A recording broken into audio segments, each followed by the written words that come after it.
I do see we already have 8 active participants, but I can't see them in the participant list. There is 1, 2. Okay, there they are. Daar komen ze. 10, 11. Ja, dan gaat.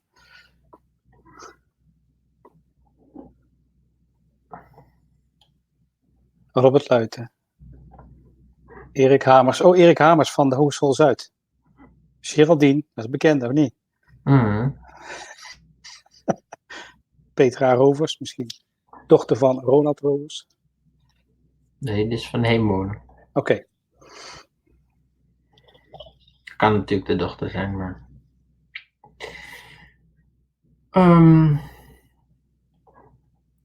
We'll wait a couple more seconds before we start this session.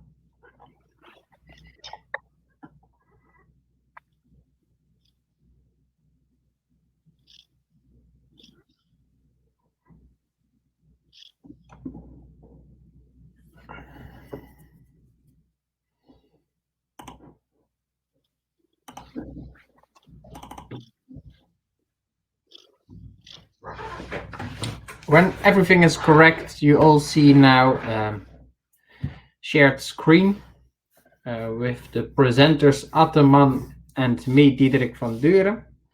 Ad, could you introduce yourself maybe? Okay, that's okay. Welcome in session 2, closed water cycle. My name is Ad de Man. I'm working as a strategic advisor for the water board company of Limburg.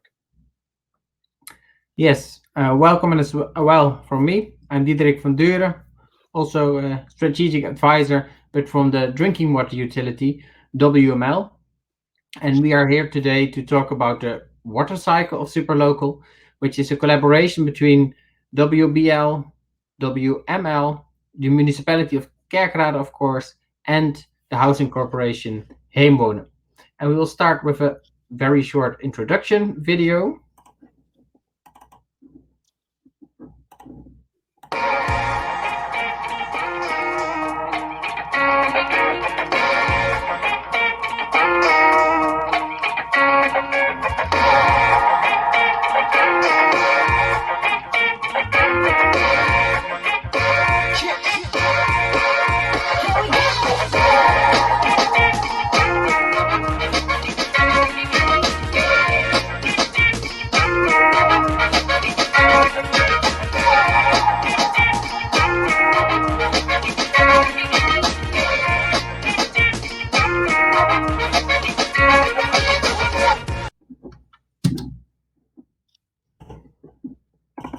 I hope you could all see this video. Then let me start to tell a little bit. I can't hear anyone else, so I'm guessing everything is correct. If you have questions, just put them in the message button and we can see them. And we could perhaps directly reply or a bit later. The closed water or the water cycle is totally different than our current systems, our current water systems.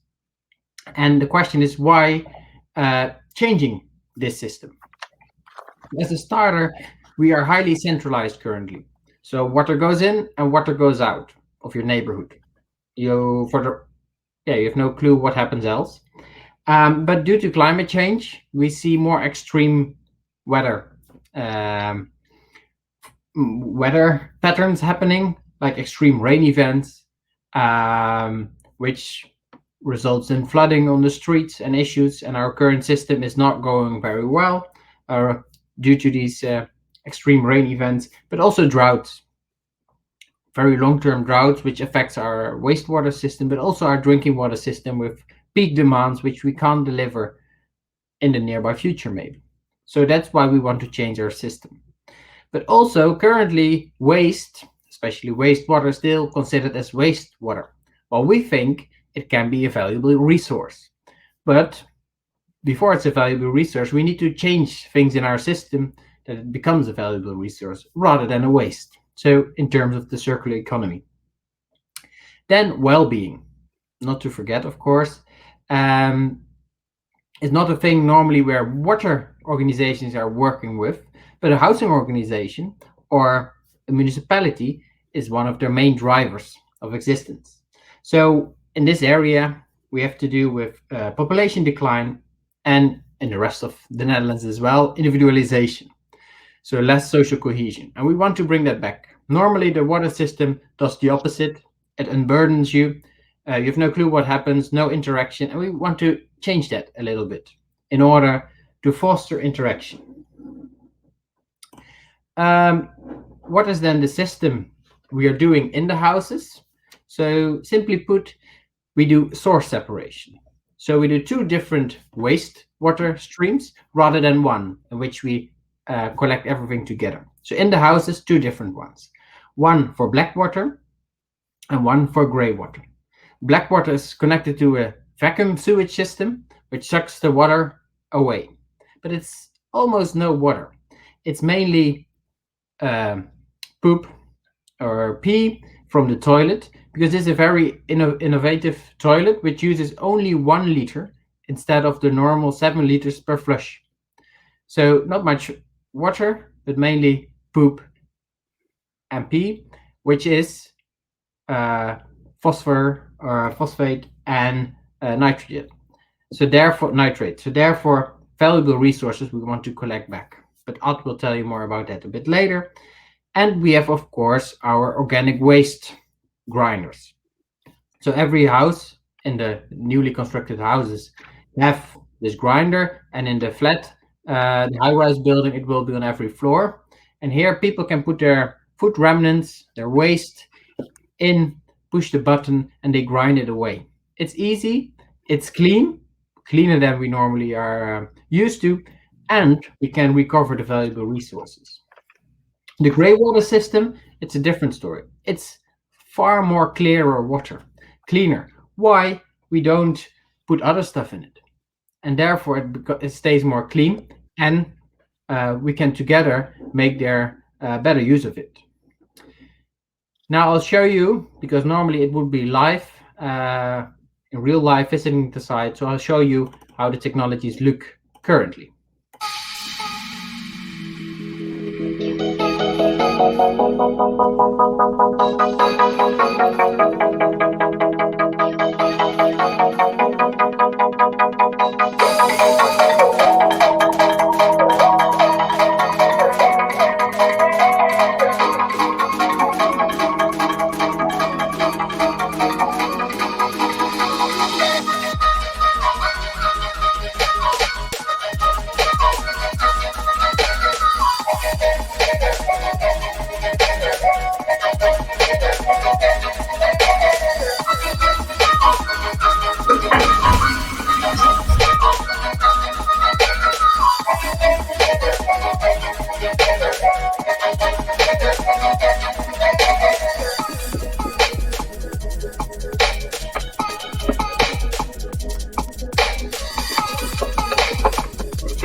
So that's the current situation in the experimental dwellings.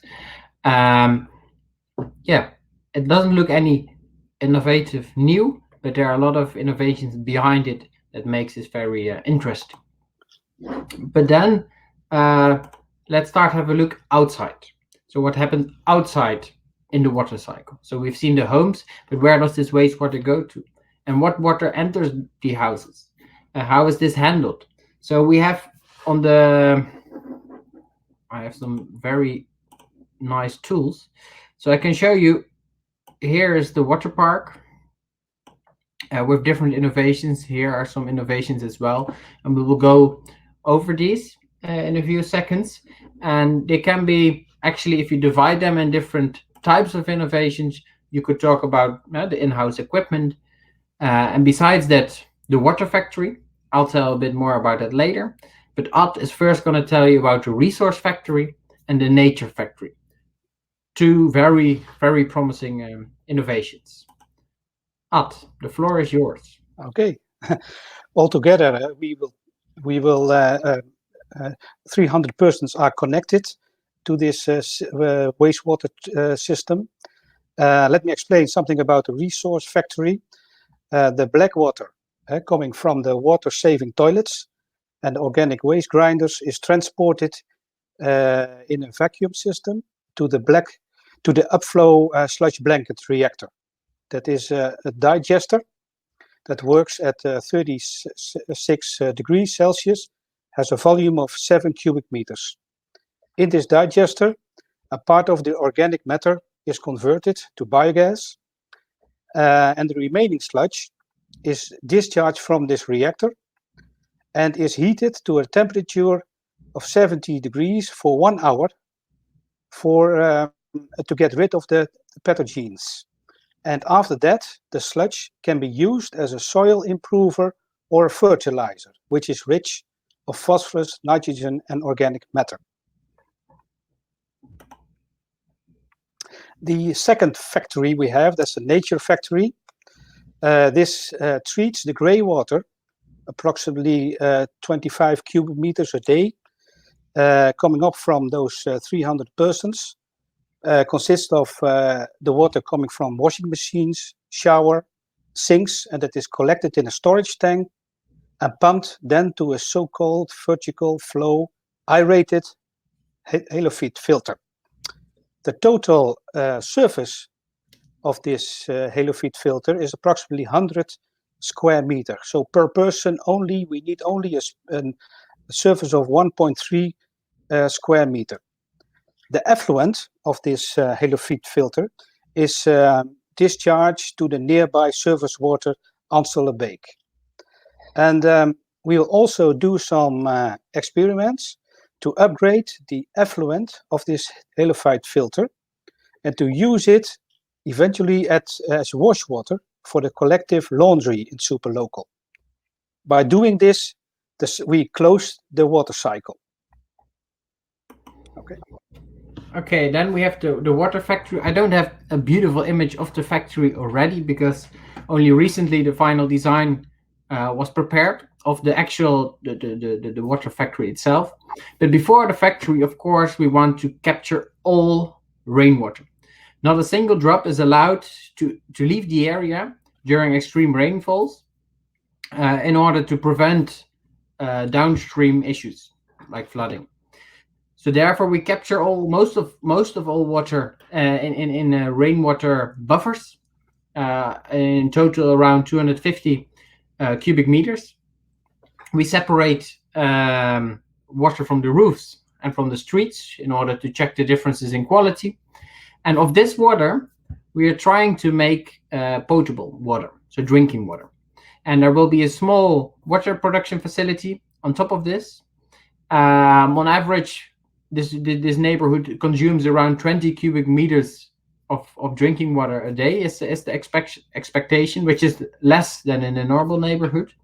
And we're going to see whether we could deliver this made out of rainwater in the future. We're not going to do it directly, but we are going to study about this. And there will be different filtering steps in order to clean this water. And more importantly, we want to monitor intensively the rainwater quality and, of course, the drinking water production in order to see how easy or how hard is it to make drinking water out of a very new source for us, which is rainwater, because it's inflexible it's flexible in quantity and in quality. That can differ tremendously. So that's new for us.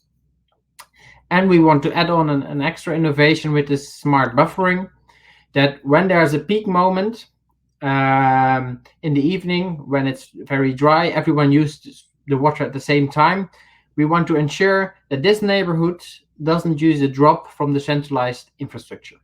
So we can fill the buffers in advance, and then they use only water out of these buffers. And in this way, the same as the nature factory and the resource factory, we make the centralized system more resilient because we unburden the centralized system with local decentralized solutions.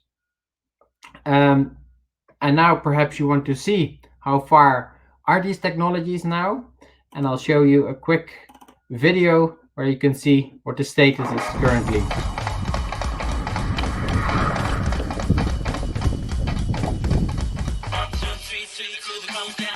Swing out, driving. Come on, honey, show me how you move it. Swing out, driving. 1, 2, 3 till the crew comes dancing. Swing out, driving. Party don't stop till we drop. Come on now. Swing out, driving. Yeah. Swing out, driving. Come on, honey, show me how you move it. Swing out, driving. 1, 2, 3 till the crew comes dancing. Swing out, driving. Party don't stop till we drop. Come on now. Swing out, driving. Yeah.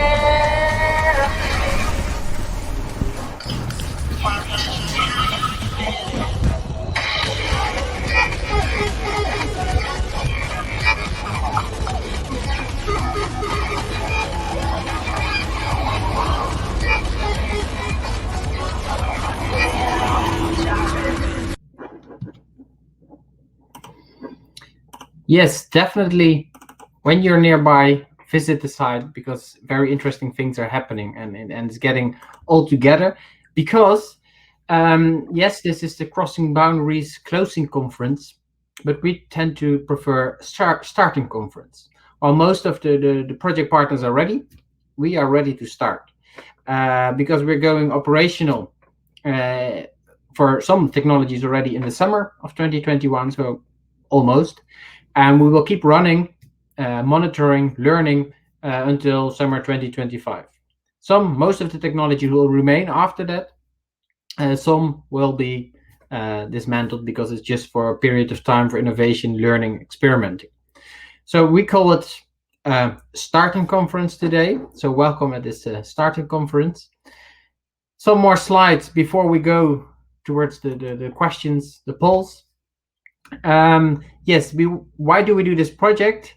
Tons of reasons, but one of the main reasons is we want to learn whether we can change the system and to what extent that change might be beneficial for us as society, rather than for us as individual partners. That's also why we collaborate in this innovative project together, which has a lot of benefits. But besides the benefits, we want to learn about operations. How easy is it to operate such systems on a local decentralized scale? What are the risks for humans, for nature, for operation, etc.? What comes? Also concerning costs, of course. What will be the costs of such a system operating, and also the benefits, and how will these be distributed between the different partners? As it turns out now, as we can see it from now, it's uneven distributed.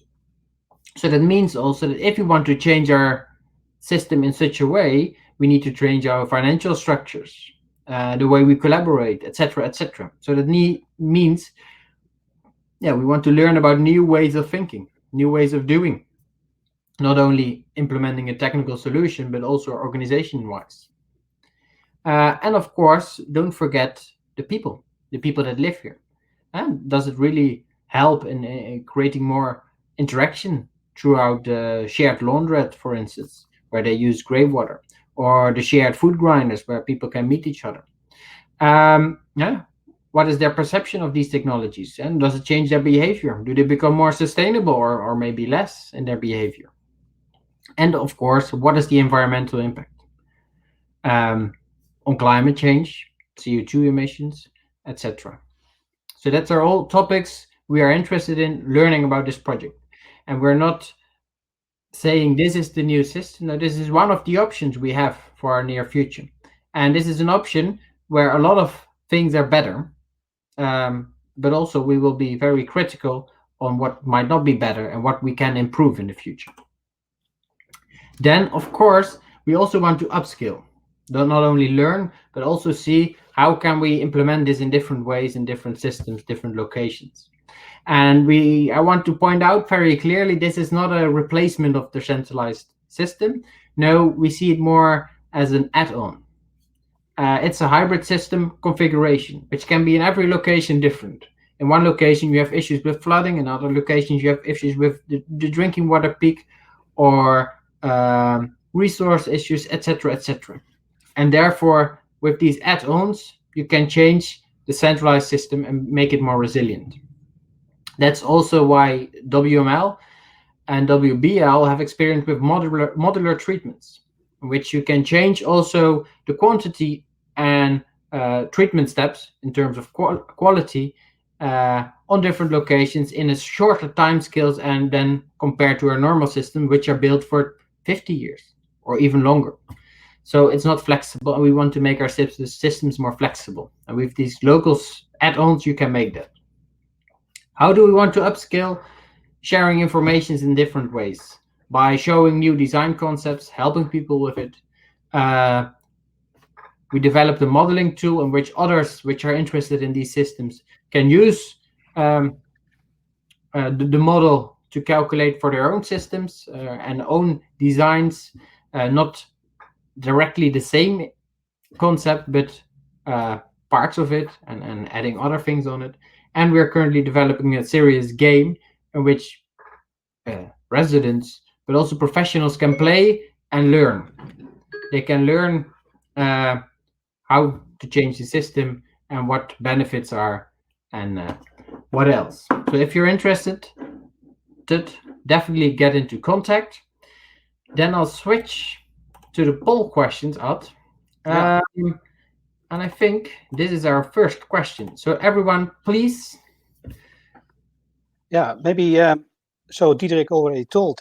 We are at the starting point of maybe a complete new concept, a concept which can be built even in towns or smaller scales or maybe new cities.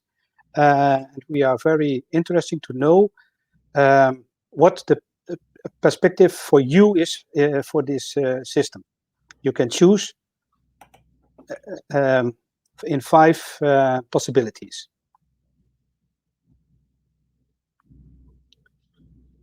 Okay, 100% reaction. Okay, some changes. Okay.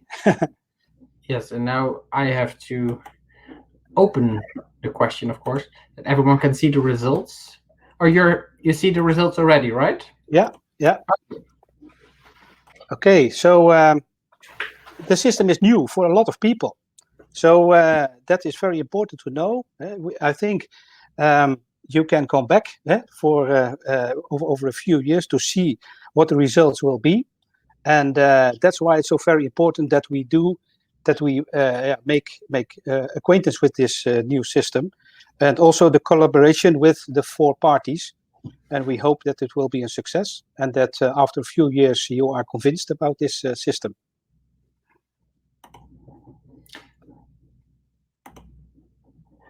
Then we go to the next question. So it's new, but are you interested in implementing this concept? And that we do not mean that you apply the complete system, but maybe also parts of it.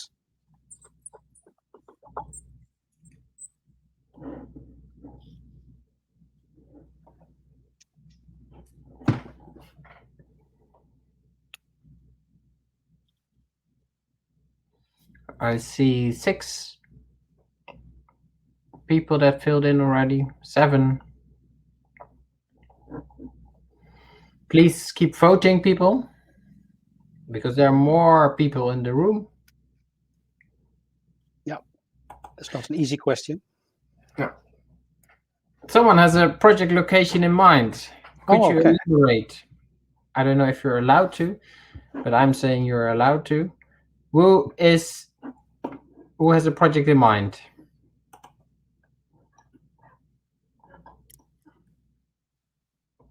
Maybe if you can't speak, I don't know. Type it in the chat. I have no clue whether you can speak or allowed to. So here you see, let's say the approximately 40% is triggered. so they are thinking about it, and maybe they got new ideas, more inspiration with this.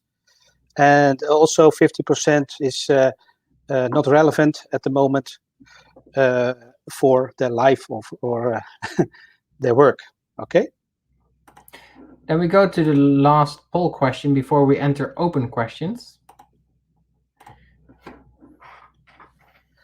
Okay, we have in this concept, we have the water factory, the nature factory, and the other factory, the resource factory. What solution or part of the solution does appeals you the most?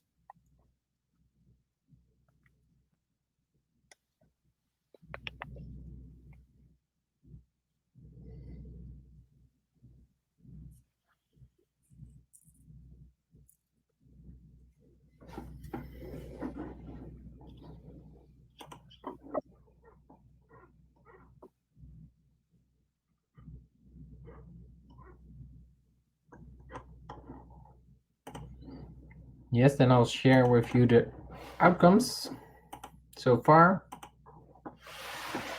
Okay. It is divided. The nature factory has a good result, the water factory also, and the in-house water savings. Yeah, okay. Yeah, people are apparently a bit scared for the real wastewater.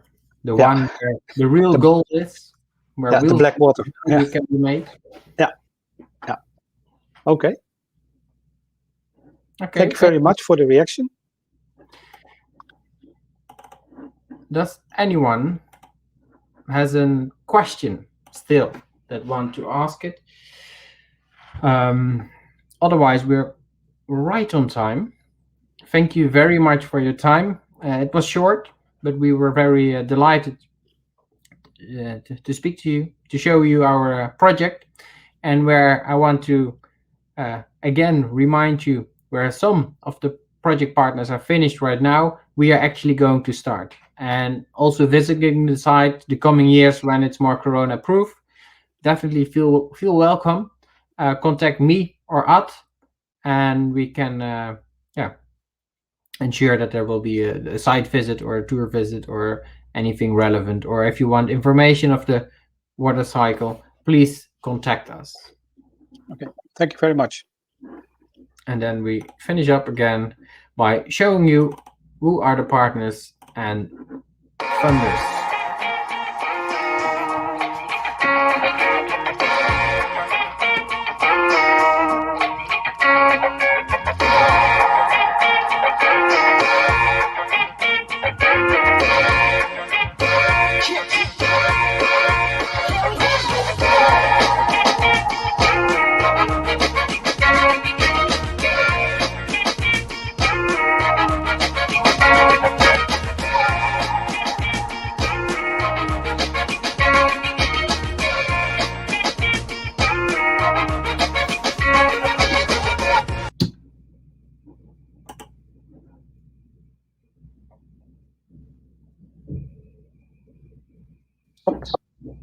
Thank you, Abel and Petra, for the comments. And we wish you all a good afternoon, and hopefully you have more interesting sessions to join. A lot to learn about this very relevant project in these days, super local. Thank you.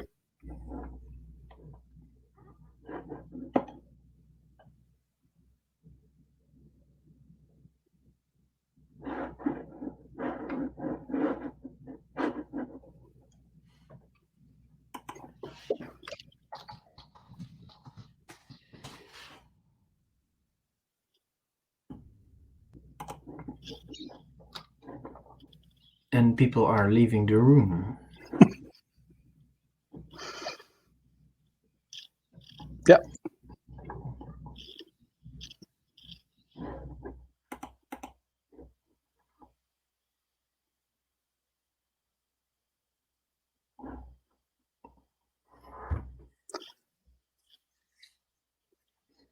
De record kan uit, denk ik, hè? Mm-hmm.